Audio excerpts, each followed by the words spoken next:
A tutti buonasera. Nel weekend avremo caldo in aumento e temperature ben oltre le medie del periodo. Sabato il cielo sarà sereno poco nuvoloso, con temperature che nel fondovalle arriveranno fino a 38 gradi e in città resteremo intorno ai 35-36.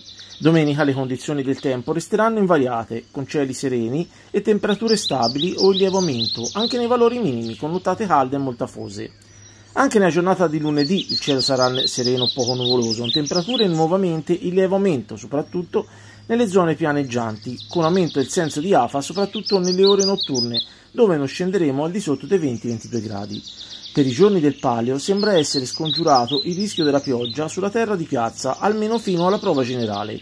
Infatti, per il 2 luglio si intravede una flebile possibilità di qualche temporale pomeridiano, ma vi daremo notizie più precise nei prossimi giorni. Buon fine settimana a tutti!